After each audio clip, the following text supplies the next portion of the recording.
Hello and welcome to the After Dark podcast. This is the podcast where we take Konrad and we show him dark and then we talk about every episode after it happens. How are you, Konrad? I'm doing very well, thank you. How are you? I'm doing very well, yeah. I'm doing even better seeing how well the last episode is done. Yeah, we're big deals now. We're big deals, you know. I can't even go to the shops, but that's just because of COVID. I noticed that we've got a fair few people comment on the videos already. We do have two questions for you later on. Excited. Very excited. We also have over 1,000 views in the first episode, which has exceeded our expectations enormously. We were talking. We said like we'd be ecstatic if we got 500. To be honest, we'll do this even if we get 10. But you know, yeah, we're doing episode 2 today, which is called Lies. Okay, see what they did there? First episode was called, what was it called? Secrets. Secrets. This one's called Lies. I can say this right now. It's called Lies, but it should have been called Off to the Races, which we'll get more into. We'll get more into later. Because my word, do they blow things open in this one? Yeah, all I'll say is for everyone who's worried whether Konrad's going to like this show, and I'm definitely one of those people, he told me this week that he's going to have to watch every episode twice from now on. Now that is the words of a man who likes the show. Yeah, I wasn't actually sure whether to reveal that or not because I thought it might be betraying the fact that I'm supposed to be giving a virginal impression. But there's a lot going on, and I found myself, I was rewinding enough that I was like, I have to go back and watch this again to once just naturally and then once with notes. Yeah, I to be honest with you, it is a strange situation we're in because I think you're going to have to do that. We want your views from you watching the show. And if you haven't actually watched the show without taking notes the first time, then what are we getting views of? Yeah. You know, we're getting your views of like a lecture that you listen to. So like, you know, you're sitting there with your notepad and pen while listening to the teacher, But I would say that's probably the best way to do it because not only that, you are probably going to be noticing a little bit more. But that's also good for the listeners too. So they'll be able to see what you are like through the second viewing. And I'm sure you'll maybe not this time, but you will have certain things where you'll tell us on the first time watching the episode, I didn't notice this, but I did on the second. Oh yeah, absolutely. There's one bit that we'll get into later that I was very much like, I did not spot this at all the first time round. And then it became very apparent to me the second time round. Yeah. What do you think, Konrad? Do you think we should put it out to the listeners to leave comments and let us know whether they what their feelings are towards you watching it twice? Yeah, I mean, I'm happy to let my behavior be dictated by what people want in terms of the content. Like, if people want me to just go in completely blind and try to take notes on a foreign language show while watching it once, then I'm happy to do that. Yeah, exactly. And if they're not happy with it, then we'll just not tell them. I'm just watching it once. Yeah. And then like watch it 4 or 5 times. Yeah, exactly. With a team of writers. Or just watch the whole series and then like go back to episode 2 for the discussion. Yeah. This is what I think is going to happen. I'm going to say this now. I do have a theory about some pretty big stuff in this, and I hope I'm wrong because it'll be far more entertaining. But it's my kind of theory crafting has already begun in earnest with this show. That's fantastic. I'm probably I think episode 2 is when I started really, really theorizing about the show too. I'm not looking forward. I am looking forward to you revealing your theories because it's going to be great. I love to hear it, but I'm not looking forward to having to be quiet and not tell you whether you're right or wrong. Yeah, you just like make noises and move the conversation on. Yeah, and try not to give anything away. Yeah, exactly. That's what I'll do. Are you ready? Break it down.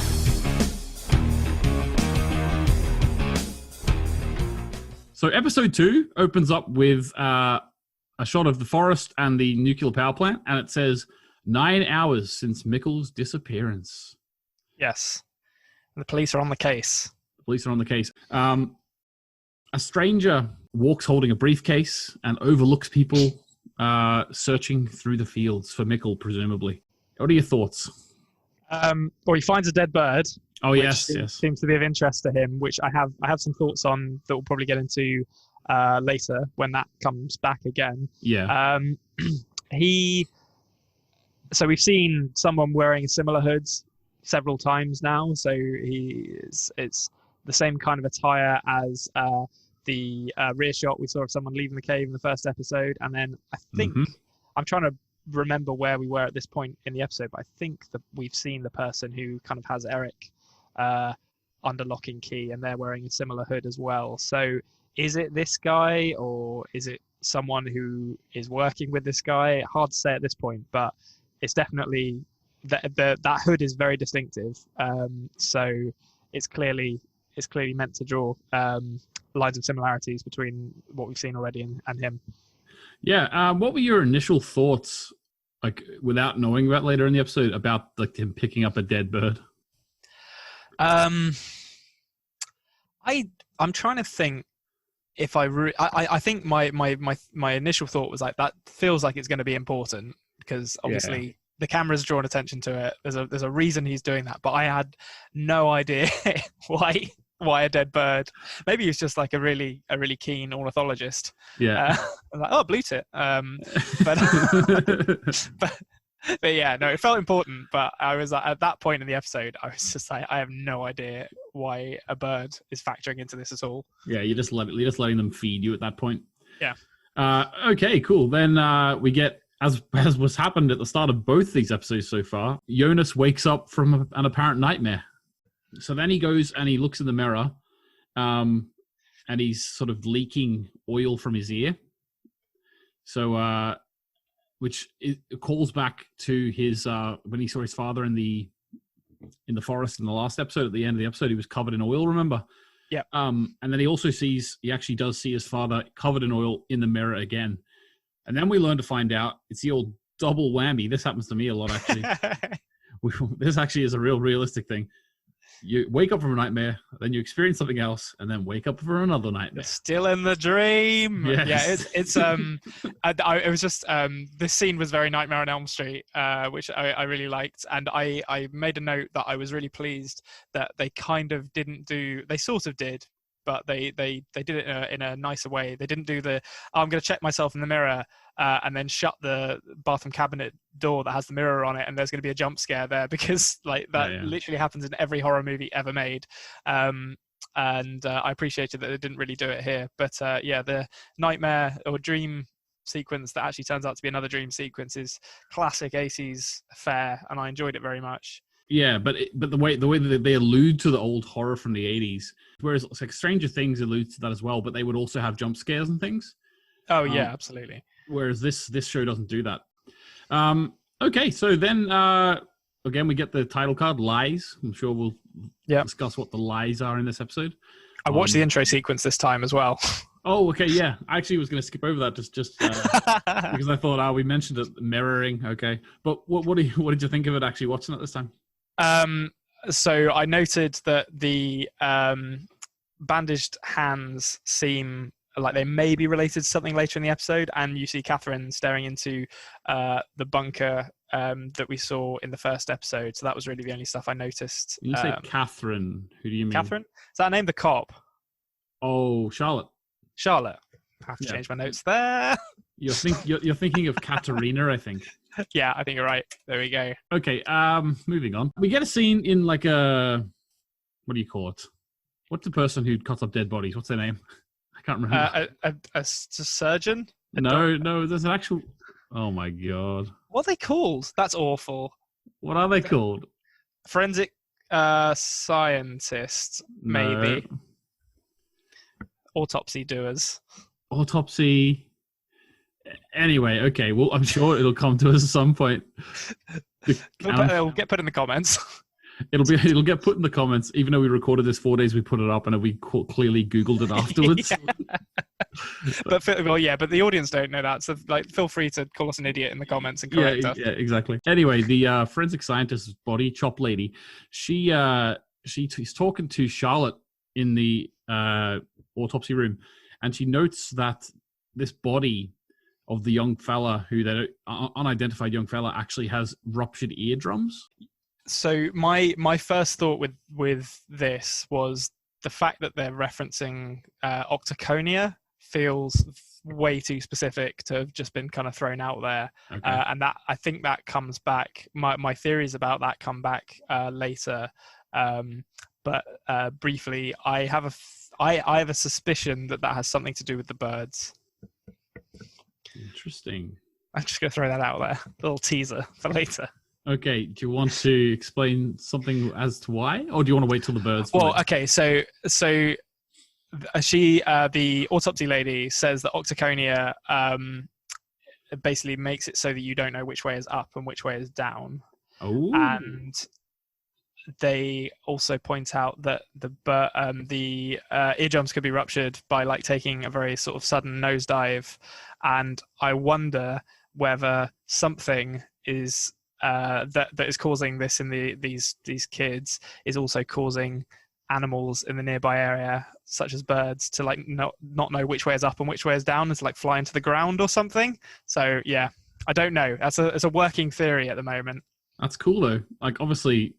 Yeah, that's. I like that. I'm not going to say anything, but I like that. Also, I noted that there was a line that I really liked where at the end of talking about that, what was that sort of phenomena you just talked about, like the big long word? Oh, the octoconia. Octoconia, yeah. That's the little, the grains inside the eardrum that she mentions. Yeah, it's perfect. Like, because I was talking about, I was watching it, and I just love the line. None of the grains are where they should be. Yeah. It's just a real bad time in this kid's eardrums. I just love the idea of this forensic scientist body chop lady. I just love the idea of her like going through and like locating every single grain. Yeah, every single one of them. It's like billions of them. Number 3,462,000,000. No, not where it should be. Still in the wrong place. Yeah, exactly.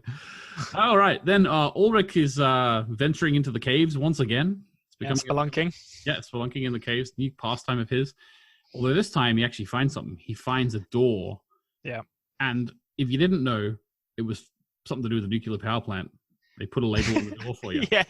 It's not a very good secret door because it's sort of like there's a nuclear power plant right around the corner and it has the big radiation symbol right on it, which is like if you're going to hide a door in a cave, probably don't label exactly where it leads. But yeah, and like the idea of having the door there in the first place is super sketchy. Like, yeah, it is. What's the point of that? But yeah, so pretty cool. I don't really have much to say about that except for like he was just, he seems to be pretty deep in those caves and there's no sign of Mikkel yet. So yeah, it becomes clearer later. But for me, this episode was kind of like the Ulrich episode, and he gets to do a good bit of character work in a lot of these scenes, and it kind of starts in this scene where he's sort of like desperately scrambling around a cave like he's in the descent or something. Yeah, it's almost like, it's interesting that it's like you said that it's the descent into, because I was actually thinking to myself, it's like this is like Ulrich. He was put out in the first episode as this horrible cheating person who didn't really come across very well at all. Yeah, and in this episode he's beginning in a way like to ascend out of the pit he's dug himself. So it's interesting you saying he was descending into the caves, but I'm feeling like in terms of his character, it's the beginnings possibly of him actually, going on a journey because he's realized that there's maybe more things that are more important things than Hannah. Yeah. I think he has that like that sort of classic dad who's lost his kid in films and TV focus in this, where he's kind of sacrificing everything else to go and find his kid, but it certainly makes him a more sympathetic character than he was in the first episode, where he's kind of like he's not a bad character. Like I enjoy watching scenes with him in, but his behavior is a little bit abhorrent in the first episode.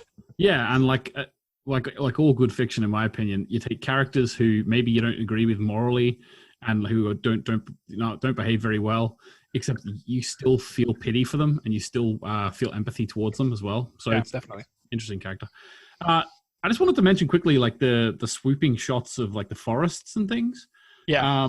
Because there's an awful lot of them in this show, and there's almost like a subgenre of this type of show. It's like a town set in like a forest. It's almost like Stranger Things, and it also is a callback, obviously, to the 80s sort of horror and those sorts of things. But it's interesting that there's been a sort of a reemergence of these type of things in the last few years.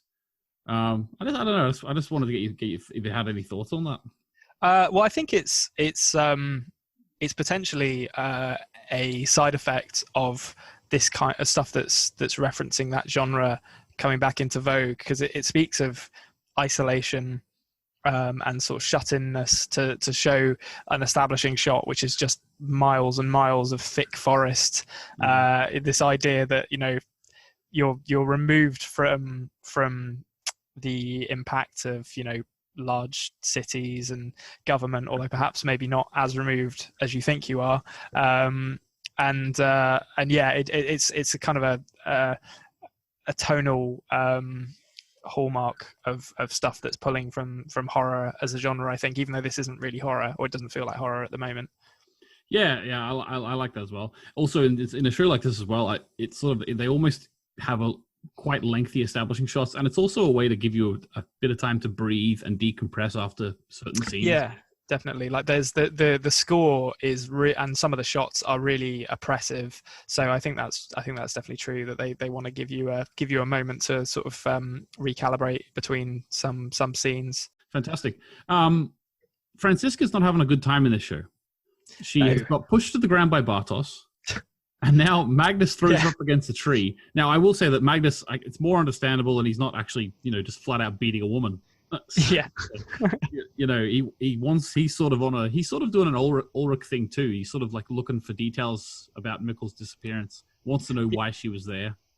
He's got a lot of pent up anger though, and I feel like he's misdirecting it at Franziska here, who I feel very sorry for, because she seems to like him. And he's just lashing out, but he does have quite a sweet jacket on in this scene, so I can't be too harsh a critic of him. And as you say, he's still when you're rolling with Bartos, you're gonna look good by comparison, no matter what you do, really.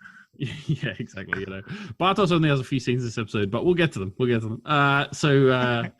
Yeah, Magnus, I really like. I'm just gonna stake this early. I really like Magnus as a character. I think he sort of wants to be loving and caring. You know, he's throwing wistful looks to Franziska, especially in the first episode as well. But at the same time, he's sort of, even when like he's a bit sort of standoffish, he's a bit nervous. Bartos is clearly like the alpha male in their little group, pushing her to the ground. Magnus stands there and does nothing. So I'm interested to see what you think of their relationship going forward. But definitely, there seems to be something between them that they like each other. Yeah, absolutely. Also, Franziska does add at the end, sorry about Mikkel. So she fully understands as well why he's acting that way. So she like at the end of the scene didn't seem like she took what he did, like pushing her up against the tree and demanding. She didn't really take it badly because she knows what he's going through. Yeah, and I think it was only, well, assuming this takes place shortly after the opening scene, we are still within 24 hours of Mikkel going missing. So, exactly. It's still a pretty fresh wound. Yeah. No. He's not moved on yet. Yeah. She's too nice a person. Maybe if it was Bartos, he would like, throw a hatchet in the wound as well. But, Peter Doppler, we've already seen him praying. He's praying in the first episode, the Serenity prayer. He's now just crying in his car, listening to the radio, talking about the missing children. I don't know, like this guy obviously doesn't think, like he doesn't know we're watching him. Because if that's true, yeah. If he knew we were watching him, he wouldn't be acting this sketchy, that's for sure. He basically has a sign around his neck that says, "I am guilty of something," at this point. So I'm interested to see what it is. He definitely knows. I think throughout this episode, as it goes on, it became clearer. Well, my theory started to develop that obviously there's something going on in this town, and some of the people who live here are in on it. And I suspect he is as well. Like, he has to be with how he's responding to this news. The greater good. Yeah. No luck catching them swans then. Hot Fuzz. My head just went straight to Hot Fuzz. Yeah, so Peter's pretty sketchy. We'll have to keep an eye on him. Then straight away from there, we get another little sketchy thing. We get Tronta, which is Ulrich's dad, with his blood-covered jumper. And I just want to say, it's the most feeble attempt to remove blood from a jacket I've ever seen. He just like a little rub with his hand. Yeah, a little rub with his thumb. Like, that's not coming off. Yeah, that'll have to go in the washing machine. Yeah. It's more, to be honest, it's more sketchy to me. If I were his wife, I would find it. This does not look like a man who regularly does laundry to me. So it's more sketchy to me that he comes back in the morning and puts a single jumper into the washing machine than it would be if he just, accidentally burned the jumper or something like that. He's not thought this through. Well, he was doing gardening in the middle of the night, wasn't he? So yeah, he's making the bushes ready for winter, whatever that means. Yeah, he's making the bushes ready for winter. Like, what does that mean? And then he's like, then she's like, but the car was missing, and he says we were out of cord, which I don't know what cord is. So I can tell you that. Okay. I was watching the dub. Okay, excellent. So as I did last week, he said rope in the dub. Oh, so literally cord. Why does he need rope for bushes? Well, I don't know. Maybe I have no idea. Well, is he like tying them back and then cutting them in that shape? I don't know what he's doing. He doesn't know how to do the laundry, and he doesn't know how to garden. Let's be honest. He doesn't know how to garden because he wasn't gardening. Yeah, that's true. Yeah, we know that for damn sure. He didn't just. Yeah. He didn't cut himself on the secateurs like. Yeah, a very, very sharp rose bush. Yeah, exactly. If he had cut himself on the rose bush or on the secateurs, he would just be saying, "Honey, could you show me how to wash this off?" No, but he's being sketchy, this fella. Yeah, sorry. There was a line in this scene which confused me, and I might be misreading it, but I don't know Ulrich's mum's name yet. Jana or Jana. Okay. Yeah, Jana. So she says first Mads, then Mikkel. It's exactly like back then, which to me doesn't make sense because Mads went missing 33 years ago and Mikkel has only just gone missing. So I might just be kind of reading that line or maybe slightly misremembering it, but that seemed like a weird line to me. Well, what you've just said makes perfect sense though. First Mads, then Mikkel, like they've both gone missing. Obviously 33 years different, but she's saying like first it happened to Mads and now it's happened to Mikkel. Same thing happened again. I guess I would have expected her to say first Eric and then Mikkel, given. But Eric isn't related to them though. Whereas Mads and Mikkel both are. Mikkel is their grandson, and Mads is her son. Yeah, that's true. So she's talking personally about it. Yeah, that's true. That makes sense. Okay, cool. Glad I cleared that up for you. Okay, so then, I love this as well. We went from Jana talking about Mads, and obviously we're us as the audience are like, yeah, what's going on with Mads? We want to know more about him. And then it immediately cuts to Katarina and Marta talking about Mads. Yeah, no, I think it's there's a lot of that in this, and in fact, actually, one of my big theories later is pretty much almost entirely informed by how what is shown before and after a cut. And I think in this case, it's just really smart writing to be like, okay, the audience doesn't know that much about Mads at this point. They had a little bit in the first episode, and he's just been mentioned again. Mm-hmm. So while that's where the audience's mind is, let's get this scene between Katarina and Marta to fill in some of the gaps. Mm-hmm. Or indeed potentially ask more questions, because they don't really answer that much about him here. It's like I think Marta says like, did they ever find him? And Katarina is just silent. So did you see him at the last family barbecue? Yeah. It must be getting really awkward in these family barbecues, to be honest. Just like the numbers are dropping every single year. Exactly. Also, Katarina actually says in this scene that she's certain. Well, basically, she comes across as certain that Mikkel's coming back. Do you share this confidence? I do. I am certain. Okay, I'm gonna put my neck on the line here and say I am certain Mikkel's coming back. Okay, awesome. I like that. I will just say, you said something there about like later on when you predict. I don't want to give this proviso 100 times, so I'll just say it here. Someone in the comments last week said that they were glad that I warned them that you were really good at predicting things, because they said that they couldn't believe that you actually put together the photographs and the relationship between Hannah and her mother-in-law. Yeah. I thought that was pretty. I like I say, I'm watching this more keenly than I would watch something else, so it probably gives a better impression of me than I actually deserve. But I think that's, there's you don't normally tear out your own mother from a picture unless you have a really bad relationship. Yeah, it's true. And I can't remember fully when I first watched it. There's one or two things that I can remember that I definitely predicted correctly in the first series. Yeah. I can't remember little details like that, but watching it again, I'm sure that I put that together as well. It does seem like it is right there for you. But then again, you do need to be in the mind frame of you need to know that actually I should be watching everything. Do you know what I mean? Whereas Yeah, definitely. Yeah. Then Bartosz, it's only episode 2.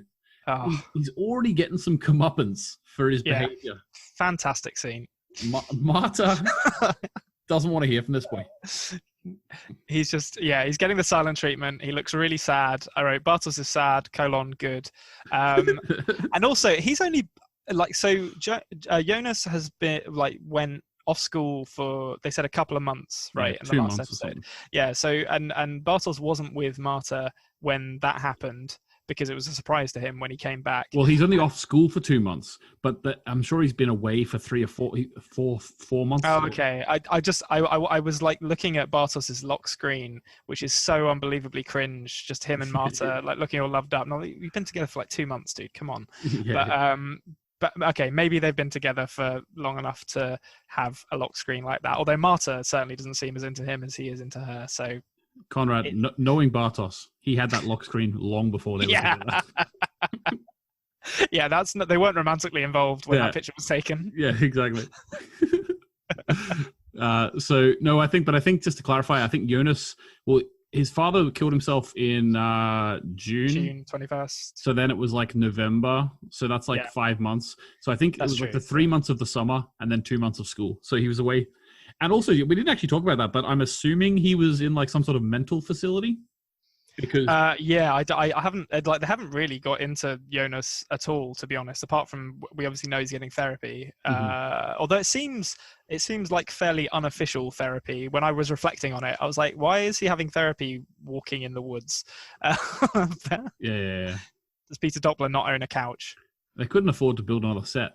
Yeah, just put him in the back of his car. Yeah. Well, Peter Doppler's so sketchy, he's not allowed to have any patients in his office. Yeah. Yeah. He has to have 30 feet between him and his patients at all times. Yeah, exactly. Forest is the perfect place. But yeah, I just assumed like he was away getting help for mental problems because of his father committing suicide. That's what I've always assumed. Yeah, that makes sense. Yeah. Okay, cool. We then get Charlotte, or Catherine, as you say. Yeah, we're going to call her Catherine from now on. Going through all the sort of paraphernalia, I believe. I can remember that, but I can't remember the forensic scientist woman. She's gone through all of the, actually paraphernalia is more about it doesn't matter. So she's gone through all the stuff related to this missing body she found. So there is some weird looking sort of light brown dirt. There is a coin on a string. There's a Walkman. There is a jumper that they say is from the 80s. There's also some shoes from the 80s. And there's obviously the picture of him all gnarled up as well. What was your thoughts of this? So this recontextualized. What did you say Ulrich's dad's name was again? I haven't got that down. Tronta.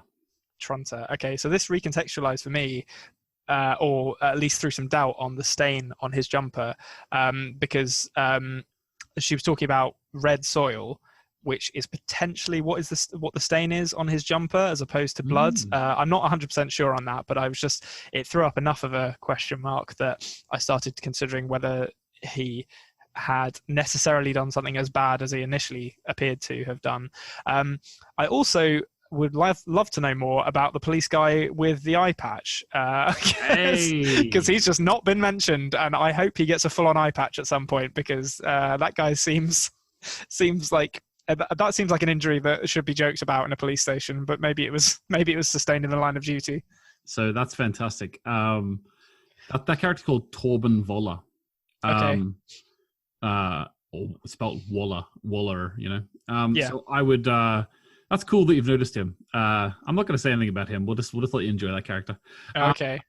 So based on you saying about the Tronta and the dirt on his arm, possibly not what you would immediately think is maybe blood. You said maybe it's dirt. Does that not lend evidence to him gardening?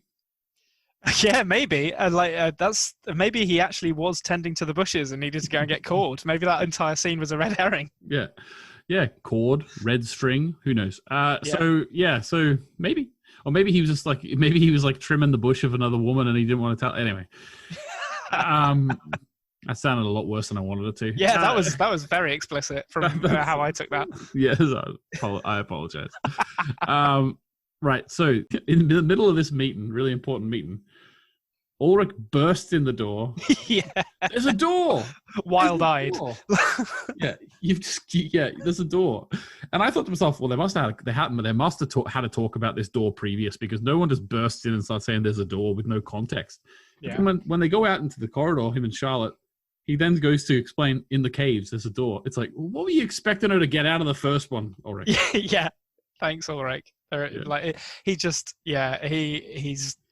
he's been up all night. He's running on fumes, I think, at this point. And Charlotte, frankly, has the patience of a saint here. Yeah, and he's finally taking it seriously too. Yeah, well, it sounds like they're going to have to, because both of them, as soon as it's mentioned what they're going to have to go up against to start investigating this, their attitudes both become very serious indeed. Yeah, they do.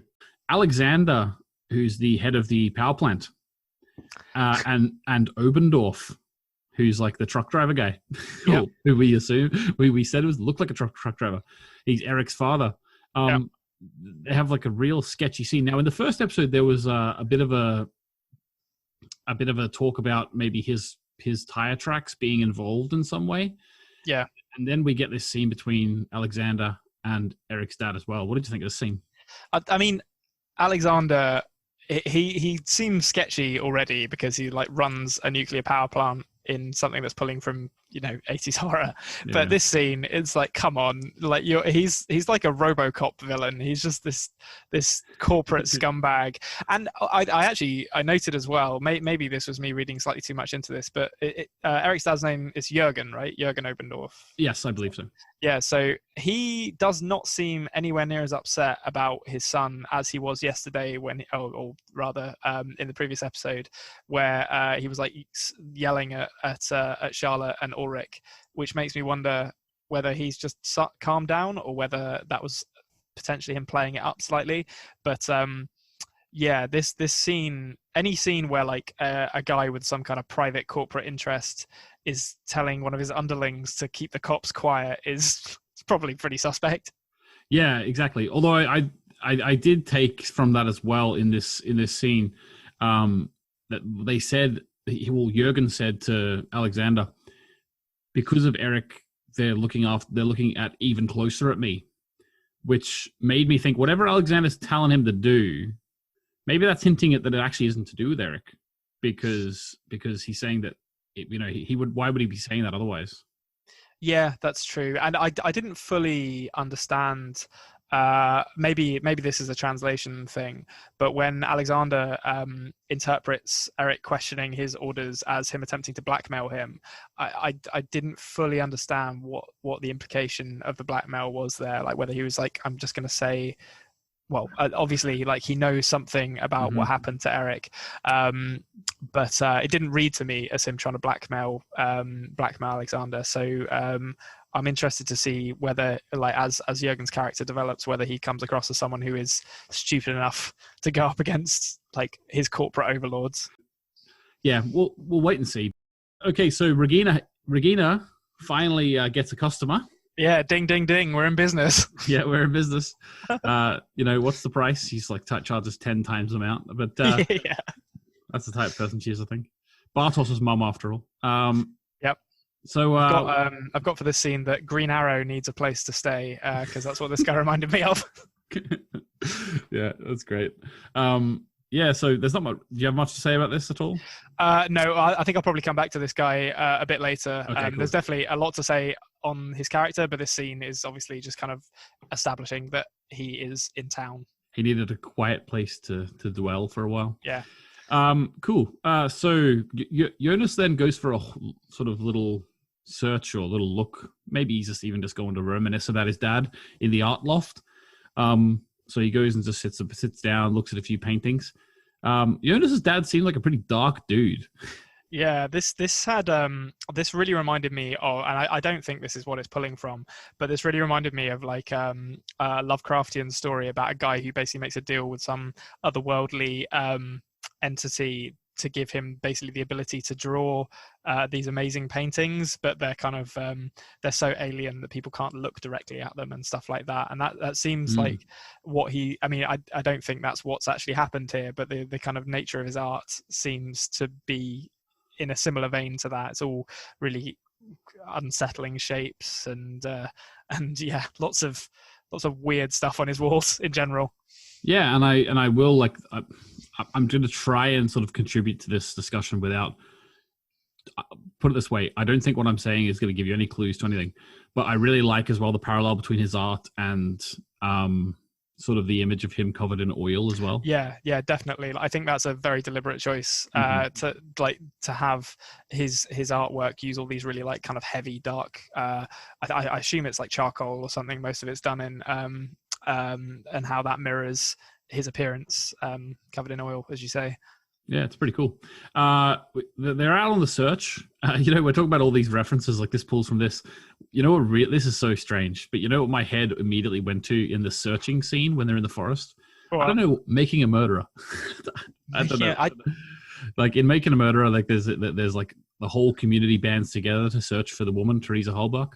And it's like, that's obviously a real life thing. And then obviously it's a really well done thing. It's done all the time, but in real life as well as in cinema. But I don't know why that just spoke to me the way it was. But Tronta actually was pretty weird in this scene again, because this woman's talking to him and saying, "Oh, hopefully we find Mikkel." And then he just goes, "Perhaps, perhaps not." Yeah, I'm still trying to get my head around him as a character, because he's out on the search, so he can't really do anything too nefarious while he's on the search, because people are going to see him. If he was out on the search to, I don't know, hide a body or something like that, I don't think it would make much sense for him to do it while searching with other people, because they'd see him. So, but at the same time, yeah, the way he's behaving and him washing his jumper in the middle of the that he appears to be covered in blood, definitely seems sketchy. Yeah, and also there's like they're really deliberately trying to draw the parallel with what he's wearing. He's got his hood up. It's a dark hoodie as well. They're obviously trying to give you certain symbolism there as well. What did you think of the appearance of Skeletor? Yeah, I just wrote Ulrich's mum just looking at some He-Man figures, which I was into, but I couldn't really figure these out, neither here nor later in the episode when they come back. Obviously, apart from the fact that Mads was 13 when he disappeared. I can't remember if they've said his age. But he would have been a kid when he disappeared. So these obviously belong to him. And I think the box is labelled Mads as well. But yeah, it is, yeah. I don't know if there's going to be more significance to these than that yet. Yeah, they're just a symbol of the mother's love for the son, sort of thing. Yeah, possibly, yeah. Strange symbol, but, it is what it is. She's really into Masters of the Universe. She her favourite Dolph Lundgren film. Oh my God, do I pray? Anyway, so then we get... a sort of, I don't know if it's the same character or a different character, but we get someone else emerging from the cave, second person. Yeah, so I assumed it was a second person. Yeah, so this was where my theory brain started kicking into gear. Okay, because I was like, okay, there's more than one hooded figure.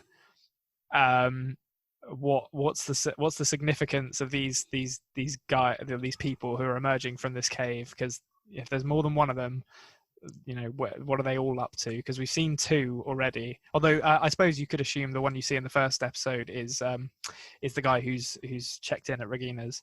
Yeah. Well, that was my assumption too, because sort of we get him straight at the start of this episode. It would make sense. But the thing is, with these people walking out of caves, especially in a show that goes on to deal with time, you have no idea when anything is happening. So maybe they're all the same person. Maybe they're not. Maybe they're in different. Who knows? So I assume we're correct in that, but you really actually don't know. Yeah. Okay, so then the scene that you were looking to talk about happens. So the stranger, or this adult male, walks out. He looks quite homeless, to be honest with you. Like, he looked like a homeless man to me when I first saw this show. And then he comes out and he's just ripped. He's got a 6-pack, maybe even an 8-pack. He's absolutely he's in good shape, this fella. Yeah. And he looks like he's been scrapping as well, because he's covered in scars. He's got some scars. He's doing the whole Pepe Sylvia thing. Yes. Just like in the last episode with where we referenced that in terms of the bunker wall. Yeah. He's got all the stuff like Charlie Day and It's Always Sunny hanging on the walls. He's definitely trying to figure something out, this fella. Yeah. So I'll probably when we come back here is probably where I'll fully get into it. But so there's a couple of things which stood out to me here. Like, first is I didn't actually notice that this is the thing that I didn't notice until my second watch through. So he's in room 8, which is suspiciously like an infinity symbol, and that infinity symbol comes back a couple of other times in this episode. Okay. And then he's got I think this is just a little throwaway thing, but the H.G. Tannhaus book that he's reading. So there is I think the name is, it may be coincidental, maybe just a little nod, but I think that might be a reference to the Tannhauser Gate, which is mentioned in Blade Runner. But it's a great name for like a kind of weird German black hole scientist man who I assume this is. I don't know that for sure, but I've kind of connected this guy to a video we see later in the episode. Mm-hmm. And then the device that he gets out of his briefcase seems totally fine and normal. It's his electric shaver. Yeah, it's just he like winds it with a crank so that he doesn't have to. He can shave without a source of electricity. Yeah, exactly. Although, to be honest with you, this apparatus or whatever this is, I love the design of it. It's a real steampunk almost. Like I don't know. There's something about it I just really love. This is really well made prop. Yeah, it's lovely looking. It's lovely wooden box and a kind of brass instruments. It's a really nice prop. Really nice prop. Okay, so I'm sure at the end when we finish going through the whole set, you'll lay out your master theory. Yeah, I don't want to go too early on this because it requires I basically want to talk this through as I was realizing it. But essentially, at this point in the show, I was like, okay, I think this guy has gone back in time and has kind of lived through that from the time that he was sent back to up to the present day. So that was where my mind was at this point. Okay, cool. Yeah, so I'm sure more will be revealed, and then when we finish going through the episode as well, you can then sort of summarize your theory in one big go for us as well. Yeah. Cool. Skeletor gets put on a grave. Anything more to say about that? Well, I don't understand why she's changing the toys, whether it's just, like changing the flowers on a grave or something. But apart from that, the big thing on this was the infinity symbol comes back again. So Mads' grave has him born 12th of April 1973 to infinity, which seems like a very odd way of writing that you don't know when someone died or if someone died on a gravestone to me. Maybe that's just a little throwaway thing, but it stood out to me having just seen the number 8 and seen weird drawings in Michael's loft. Mads is Buzz Lightyear confirmed? I'm going to say nothing. Yeah, don't want to give too much away. Yeah. One thing I also will point out is, for a town called Winden, there doesn't seem to be any wind. How long has that toy been sitting on top of that grave? I know. It must have. I mean, it is kind of surrounded by trees, but it must have brilliant coverage. Yeah, brilliant. Or maybe she's got like blue tack on its feet or something. Yeah. Doing the old Lego diorama, Yeah, she got the hot glue gun out. Yeah. That's not desecrating a grave at all. Okay, so then we get first of many, as you'll come to know, montages in the show. Earlier on, I spoke about the shots of like the establishing shots, giving us a chance to breathe. Well, this montage, all these montages you'll see throughout the show, they do a similar thing. They sort of set us up to a certain point in an episode, and then they give us a chance to see every character, sort of how they're sitting at that point in the story. It gives us a chance to decompress, as well as they also choose amazing songs for these as well. I think totally. First Aid Kit. You know the Swedish band First Aid Kit? No, I've not heard of them, but I'll have to listen to them after this because it was a really nice song and totally. It's just I think you've described it perfectly. It's just a moment to decompress, and you can see what the characters are up to. But it just gives the audience a chance to reset and get ready for the run into the close of the episode. Yeah, it's pretty cool. There's also in that montage, there's a couple of moments I want to point out. One is Ulrich denying the call to Hannah, and he actually had 12 calls from her. I noticed that. And then there's also like father, like daughter, Marta denying the call to our lovely man Bartos. Good girl. Yeah. Hang her out to dry. Stay away from that man. So that's pretty cool. Also, another point in the montage, Magnus is doing a bit of boxing training. Yeah, so this is linking back to the intro. I might be completely wrong on this, but in the intro you see some bandaged hands, and I was wondering whether that's Magnus's hands after this, because he properly messes them up on that wall. Although he does punch a bit weird, but he's 16. He doesn't know how to punch. He's trying to hit the same spot on the wall with both hands. That's what I felt was weird about it. Yeah, he's doing himself out of a good workout there by just messing it up and punching this or trying to punch the same spot. And then Jonas, for some reason, looks up at the roof. Yeah. And notices like there's a little loose board. Yeah. Opens it up and he takes down what gets revealed through the subtitles as like a map of the caves.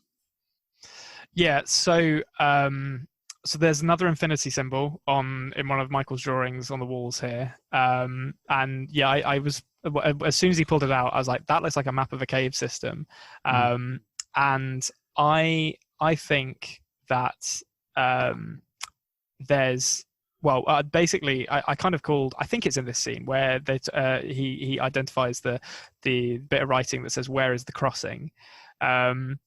Or is that later in the episode?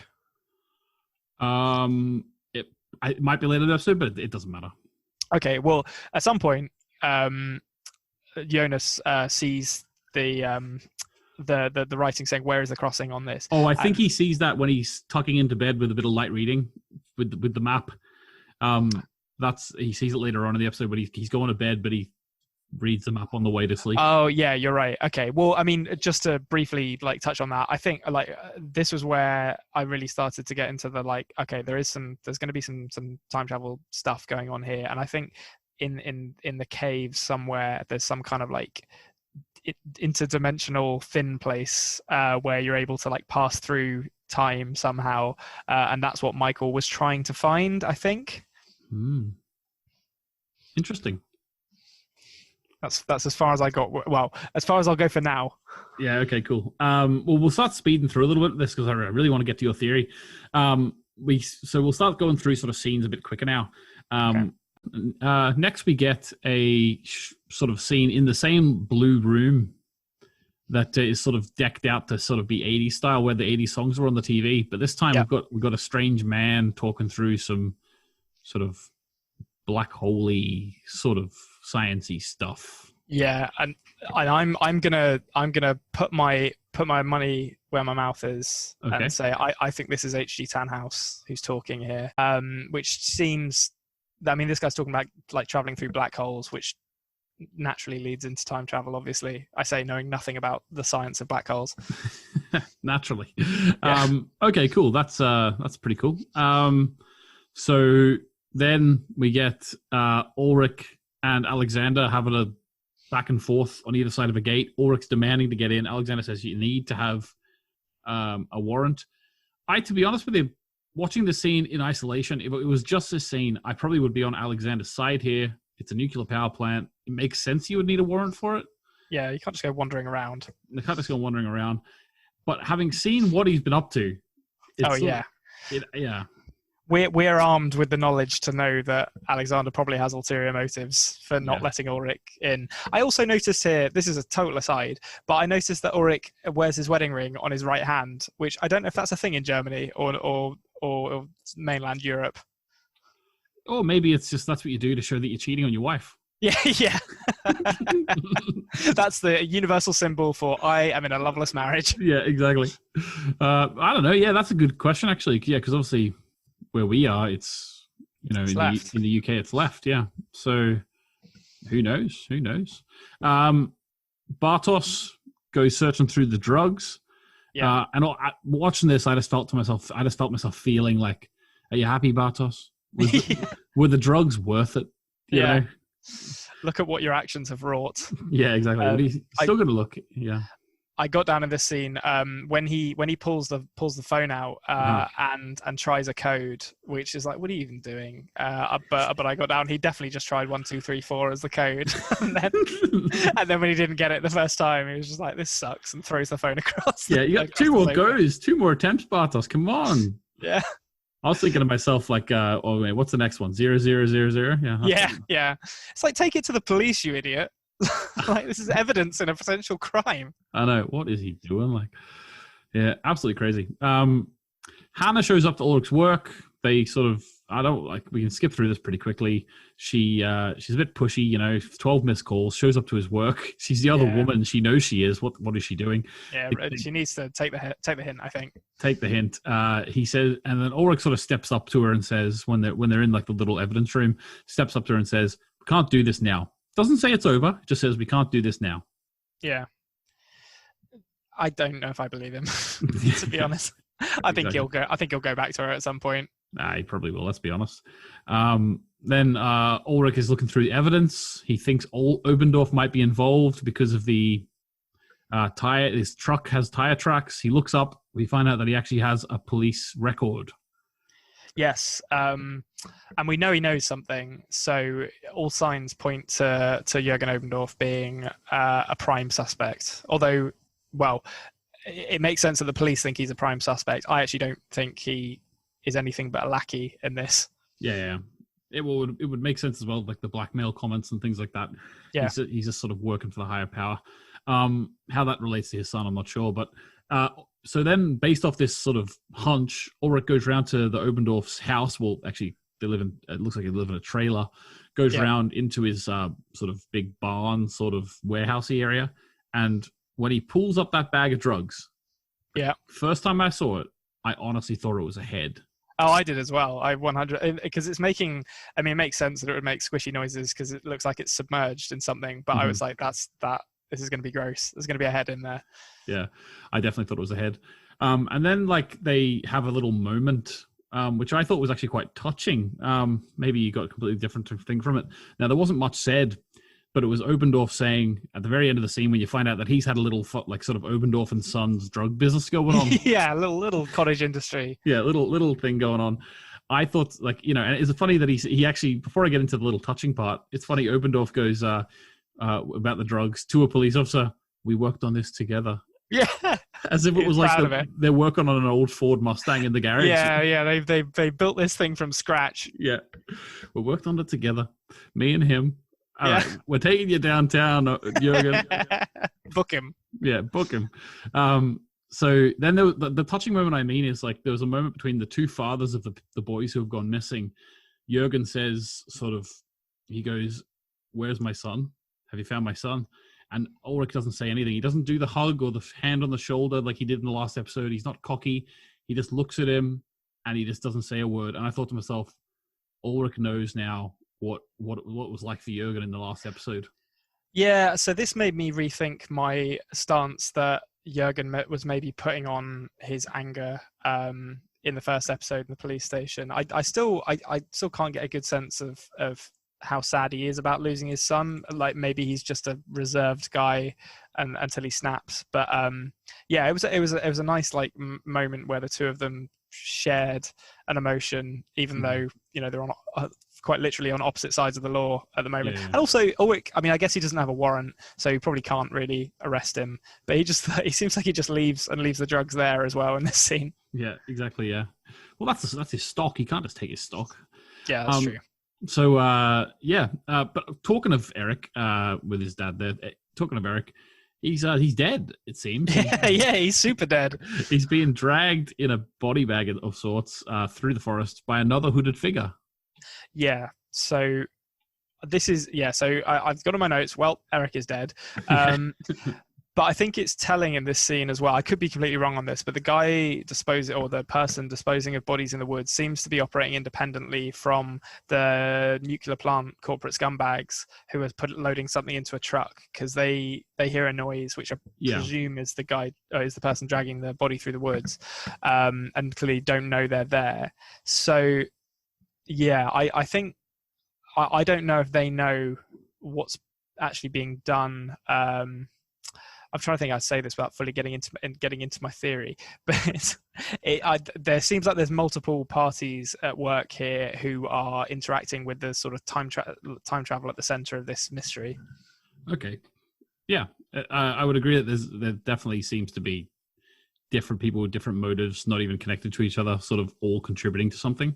But yeah, so you mentioned the scene in the forest there where they put the barrels away.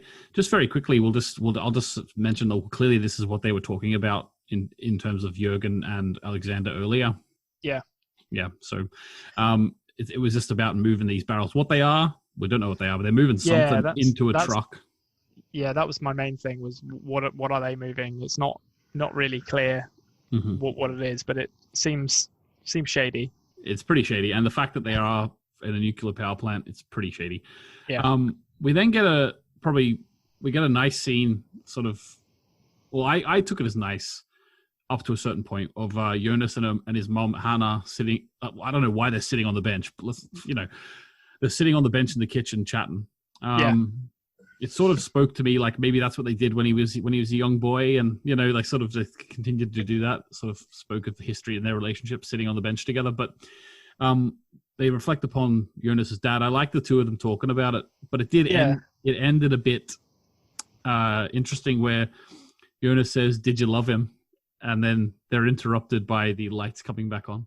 Yeah, so it's a really good scene, this, because it gives you a moment to sort of reflect on why Hannah moved on or appeared to move on so quickly from her relationship with Michael, because obviously things weren't going that well. But I like the fact that they take the time to show you that she'd probably fallen out of love with him, or so there were problems in their relationship before he ever killed himself, which explains why she's now sleeping with Ulrich. And I really enjoyed the callback to, or it's more than the callback at this point, but to the power being out in the beginning of the first episode, and now the power sort of flicking on and off here. It's kind of, it keeps you invested in the sort of mystery, while also giving you some time to learn something about your two central characters. Yeah, it's pretty cool. I'm going to go through a few things real quick now, just so we can get through it. Tronta sneaks out again. What's he like? Katharina demands the truth from Ulrich. So basically, I think this is obviously meaning like, if you find Mikkel dead, you need to tell me that. Don't keep it a secret from me. But she's also, I think, alluding, like sort of subconsciously alluding to the idea that he's cheating. She found the hair on the jumper. So she basically just saying to him, tell me the truth. Yeah, she's giving him the chance. Give him the chance, which he doesn't take, unfortunately. Nope. We get a whole sort of montage of lights flickering, and Charlotte goes out and picks a bird up. There's hundreds of birds dead on the floor. Yeah. Now, you mentioned earlier on that you had thought this was something to do with also the ear issue with the boy. Any more to say on that? So I think this is probably, well, I tell you what, if we get into the next scene, okay, because I can tie it all together once we've gone through this one. But at this point, I was kind of like, okay, more birds, the lights flickering. Obviously, something is using a huge amount of power in this town that's causing the power grid to fluctuate as much as it is. What could that be? And it set my mind racing, this scene. It's a really, really good penultimate, or not penultimate, because there's two scenes left, but a really good sort of closing stretch to this episode, where you're just finding out more and more stuff, and it's really, really interesting. Yeah, it's cool. Okay, so as you say, I want to get to your theory quickly, so we'll go through. You get an iconic sort of scene, and then the iconic image of the newspaper article, Wo is Mikkel, and then he crosses it out, and Wann is Mikkel, which is when is Mikkel. Yeah. That's an iconic image of this show, and I'm sure you felt that when you saw it. And that gave you the hint straight away. Did you straight away go, "Oh, I get it"? Yeah, so this is where I thought I'm gonna put my neck on the line again. But I immediately, the way it was cutting between pictures of this guy or close-ups of this guy and Mikkel, I think it was designed to throw you off the scent while also hinting at something. So Okay. obviously it's telling you, oh, this guy's looking for Mikkel, but I actually think this guy is Mikkel, because I think Mikkel has gone back in time, as we will find in the next scene, and I think that this guy is now the older version of Mikkel who has lived from 1986 to present day. I like that. I'm not going to say anything, but I like where your head is. Yeah. Okay. So that's your big theory.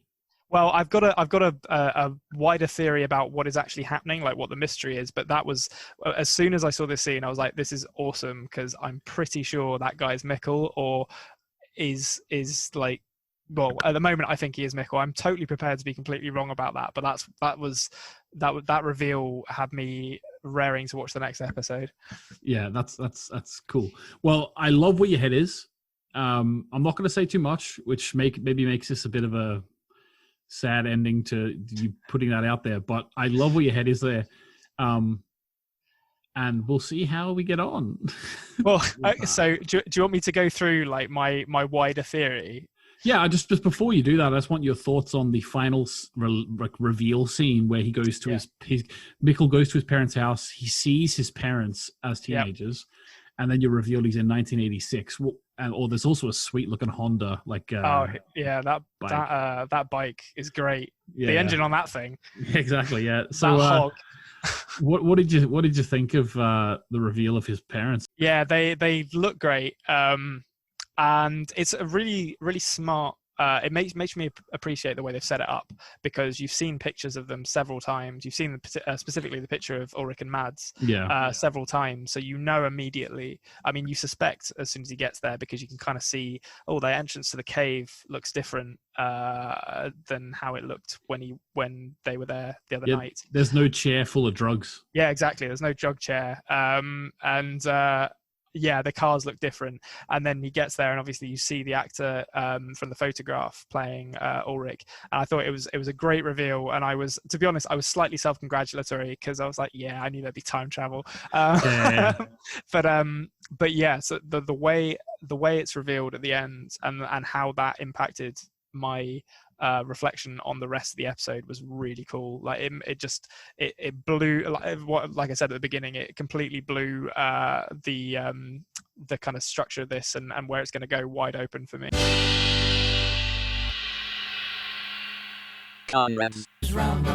Okay, before we get into your grand theory that you've got after 2 episodes, I want to just sort of get this out of the way so we make sure we do it. IMDb rating for this episode, 8.2. which is actually 0.1 lower than the first episode. What's your thoughts on that? I think that's madness to me. I think this is like, the first episode is really good, but it's kind of very subtle and just throwing out little hooks to get you invested. Whereas this one is properly like off to the races. Here we go. We're like, here's what this is going to be, or without actually confirming anything. It just expands the scope of the show so much. And there's a lot of really good acting in it as well. Like the scene between Magnus and Franziska, it was great. Ulrich gets a lot to do in this episode in terms of character work. So yeah, I think it deserves more than that. Certainly higher than the first episode. Yeah, I would agree with you. Like 8.3 for the first episode was around about right. Could have been maybe an 8. But yeah, definitely the second episode, especially with those reveals by the end, and just as you say, it's off to the races, definitely deserved higher than the first episode, in my opinion. So I don't really know what's going on there. It's also, we can't fully trust people voting on these episodes because everyone's binging them and then they're going back to rate them after. It's a bit off, but we'll continue doing it because I like doing it. Right, off you go. Theory time. Okay, so we've talked about there being a crossing in the caves, so what I think is like a crossing between times in the caves. So I think that the nuclear power plant has been built on top of that crossing, and they have sent scientists back in time to the 80s and are now sending children back to those scientists who they are then trying to send forward in time with the device that has killed Eric and the other boy that they've found. And I think the process of them sending people either back in time or forward in time is what is causing the power cuts, because they've got some kind of machine under there that is like utilizing this black hole or thin place in the caves. And I think the hooded figures are not necessarily, well, I don't think they're working with the scientists. I think they're people who are either actively working against them or have their own agenda, particularly in the case of the guy who I'm going to continue to refer to as Older Mickle until I'm proven incorrect. And I think just to develop it a bit further, the reason I was so into this as a theory was because we talked last week about the kind of 80s trope of the kids having to solve the problems because the adults are too busy not believing that there is a problem. And it would feel to me like a really, really interesting twist on that formula to say, well, it is the kids that are solving the problems, but it's the kids when they're in their 40s because they've been sent back in time to the 80s and their older selves are now coming to Wyndon in the present to fix it. So I don't know if that's going to be correct or not, but that's where my head is at the moment. That's really cool. I know where the show's going. I'm not going to give anything away, but there's already moments in that theory. I don't want to say whether you're correct or wrong, but in terms of later on when we discuss this theory again, there's going to be a lot to discuss about it. That's all. That's all I'll say. Okay. So I think you've hit on a lot of really awesome things. I don't want to give any indication. Obviously, you're not 100% right, but I don't even want to tell you if you're 99% right or 3% right. Do you know what I mean? Yeah. No, I'm looking forward to being proven completely wrong by this series. Well, we'll see what happens. So overall, what were your overall thoughts on the episode, though? Did you? Obviously, you said you enjoyed it more than the first one. Yeah, I mean, I did enjoy the first one. It certainly engaged me, but this one was fantastic. It was really just a tour de force of plot hooks and reveals, and it's the sign of a great episode of television where you immediately want to watch the next one, and that's where I was with this one when I finished it. What the dub?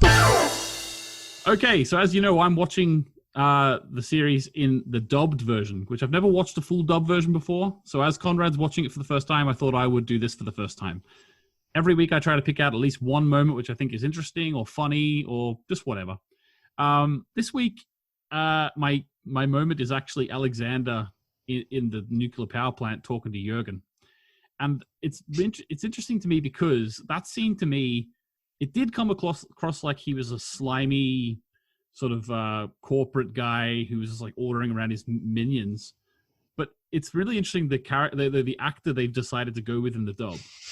The actor they've decided to go with in the dub sounds like a mafia boss. Oh, that's amazing. Yeah, and he's like Marlon Brando.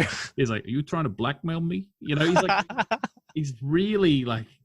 I was like, "Oh, so he's a gangster." Like, I never ever viewed that character like that. Obviously, I viewed him as scummy and stuff, but I didn't view him as like a gangster.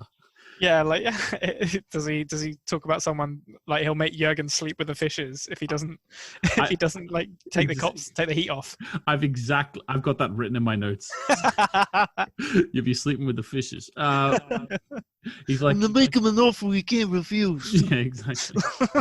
That was my Brando. He's like, oh really? No, but he goes like even the part where he goes, you know the difference between successful and unsuccessful in this like New York accent. Yeah, I think it's a New York accent. I'm not perfect at accents. I've been thrown before, but it sounds like a gangster anyway to me. Like it was really, really well done. Does he say I'm walking here at any point? Because that's the giveaway. No, but I will look out for that in future episodes. I'm just trying to think of an episode where Alexander's walking. A stranger from the outside. This week we have 2 YouTube comments. I'm going to start off with one from the Top Noob Pro. Now this person who commented this actually got in just in the nick of time. When I took the screenshot it was 35 minutes before we recorded this, so just in the nick of time. Just so you know, just so you know, we usually record it on a Thursday, all being well. So if you want to get your questions in before then, that'd be good. So he asked, actually, what do you think of the pacing of this episode? I think it definitely ramps up in the final third. But I think it flies by this episode. Did you actually? We were talking a bit before, and did you say this episode is slightly shorter than the first one? Yeah, it is. It's slightly shorter. I think this episode was only it was less than 50 minutes anyway. Okay, well, but I mean, it flies by, and I think there isn't really any fat on this episode at all, which is compared to, just to take a brief and completely pointless tangent. There was a show I watched an episode of on Netflix called Easy last night, and there was a single scene in that with just two people talking about having an open marriage that lasted literally 10 minutes of them just talking back and forth, and I wanted to punch myself in the head because I was so bored of that scene. Okay. And when you compare a scene like that to this, where there is no fat on the script at all, it is lean and it's getting, like, it's doing what it needs to do, and it's doing it well and effectively. So I thought the pacing was great, but it's frenetic, the pace. Yeah, exactly. Especially the second half of the episode after the first montage, especially. Excellent. The second one comes from Misty Good Day, and it is. Do you think, now you've already kind of answered this one, but we'll go for it anyway. Do you think that Mikkel will be able to get back to the future? Well, I suppose I've answered it in one sense, because I think he is back in the future, but not in the way that he wants to be, because he's had his childhood stolen from him. Or indeed, maybe he's been given the gift of a childhood in the 80s. But it's whether he gets back, whether he's like returns to his correct timeline, which is what I assume present Mikkel was trying to do. Mm-hmm. I think he has to. I think that's kind of the central issue around which the plot hinges at the moment is although most of the characters don't know it, is getting Mikkel back to his correct time so that his parents can continue to raise him and have a whole family again. So I think he will, although when, which takes on multiple new meanings after this episode, is up for debate. Yeah, great. Okay, thanks to Top Noob Pro and Misty Good Day. Again, anyone who wants to leave a comment, make sure you leave it underneath the linked comment that I make at the top of this video. Thanks very much, everyone. I think that's us done for the week, Konrad. Yeah, I'm looking forward to next week. I can't even imagine how it's going to up the game again, but I can't wait to see. Oh, you're going to love this next episode, mate. This next episode. I'm waiting for there to be a Cyndi Lauper song in the soundtrack. That's when I'll really know I've arrived. I'm not actually sure if there is one, actually. Sorry to burst your bubble. I'm not sure. Damn it. I'm not sure of this one, but I will say the real defining moment of this sort of show for me when I first started watching it, which made me go, okay, I think this is one of my favorite shows ever, and then it later became my favorite show ever, was the was actually the montage towards the end of this third episode. So look out for that. Okay. It's unbelievable. So I'm looking forward to hearing your thoughts on that. Apart from that, if you want to hear it next week, make sure you subscribe to the Anthony James YouTube channel. Leave a comment, leave a like if you want, and we'll see you next week. Yeah, goodbye. Oh yeah, we need a wave to we're doing a wave. We need a wave to the non-camera. Yeah. All right. Bye.